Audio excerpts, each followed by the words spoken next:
Assalamualaikum warahmatullahi wabarakatuh. Di sini saya akan menjelaskan sistem operasi tentang sinkronisasi. Sebelumnya, perkenalkan, nama saya Siti Khailatul Maghfirah, NIM C2C021023. Nah, sini akan menjelaskan tentang bagian-bagiannya, yaitu pengertian sinkronisasi, fungsi dan tujuan, jenis-jenis sinkronisasi, dan terakhir adalah contoh sinkronisasi. Pengertian sinkronisasi. Sinkronisasi dalam bahasa Indonesia atau synchronization adalah koordinasi yang tepat dari beberapa peristiwa atau perangkat mekanis.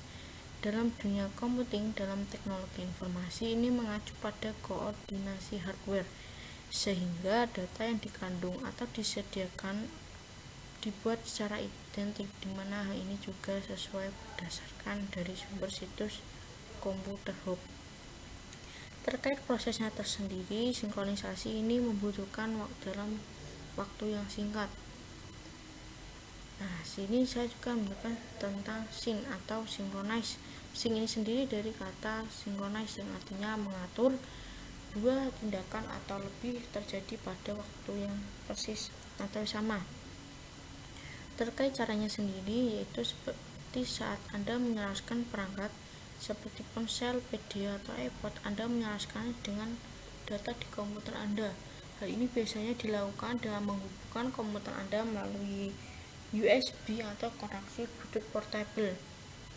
Sebagai contoh, Anda menyelaraskan buku alamat yang disimpan di komputer dengan ponsel Anda untuk memperbarui kontak. Jika Anda memiliki iPod, Anda dapat menyambungkannya ke komputer Anda untuk menyelaraskan lagu, video, dan data lainnya. Saat Anda menyinkronkan perangkat dengan komputer, biasanya perangkat dan komputer akan diperbarui dengan informasi terbaru. Ini juga disebut sebagai penggabungan atau data merging.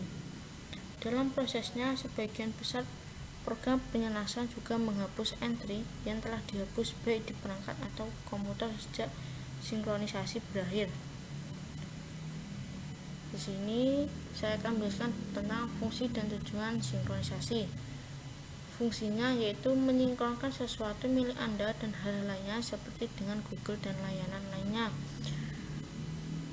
Nah, saat perangkat disinkronkan, data dari ponsel Anda disinkronkan ke server layanan. Dengan begitu, jika Anda berpindah telepon dan jika telepon baru Anda memiliki synchronization, Anda dapat mengambil kontak dokumen Anda ke telepon tersebut. Yang kedua ada tujuannya. Tujuannya itu memastikan bahwa aliran data diterima dan dikirim dengan baik dan benar, dan untuk mencegah terjadinya tabrakan data. Nah, dalam networking ini sendiri biasanya menggunakan sinyal clock yang ditransmisikan secara berurutan dengan aliran data untuk mempertahankan waktu sinyal yang tepat. Yang ketiga adalah jenis-jenis sinkronisasi. Jenis-jenis sinkronisasi ini ada dua. Yang pertama ada proses synchronization, yaitu eksekusi simultan dari beberapa utas atau proses untuk mencapai jabat tangan sedemikian rupa sehingga mereka melakukan urutan tindakan tertentu berkenaan dalam istilah NAP. Perlu untuk diketahui bahwa log, mutex, dan semaphore adalah contoh sinkronisasi proses. Data synchronization yaitu jenis yang melibatkan pemeliharaan data untuk menyimpan banyak salinan data yang koheren satu sama lain atau untuk menjaga integritas data. Contohnya, replikasi database digunakan untuk menyimpan banyak salinan data yang disinkronkan dengan server database yang menyimpan data di lokasi berbeda. Yang terakhir ada contoh sinkronisasi.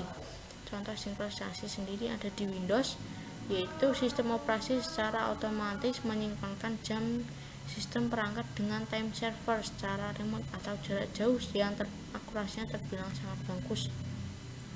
Yang kedua ada cloud, yaitu menyimpan perubahan data file di beberapa perangkat yang terhubung ke internet. Ketika file diubah pada perangkat apapun yang disinkronkan, data secara otomatis diperbarui semuanya. Banyak perangkat dapat disinkronkan dengan satu komputer. Komputer sering disebut sebagai hub untuk menyinkronkan elektronik portable. Sinkronisasi penting karena memeriksa perbedaan antara dua wadah data untuk menghindari transfer data yang tidak diperlukan yang sudah berada di kedua sumber data.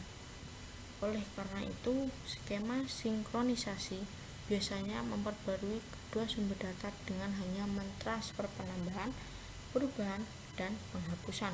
Misalnya, Anda menggunakan Google Chrome untuk membagikan bookmark, password, dan setelan browser Anda di antara banyak komputer. Terima kasih, sekian penjelasan dari saya tentang sinkronisasi. Mohon maaf jika ada tutur kata yang kurang berkenan. Wassalamualaikum warahmatullahi wabarakatuh.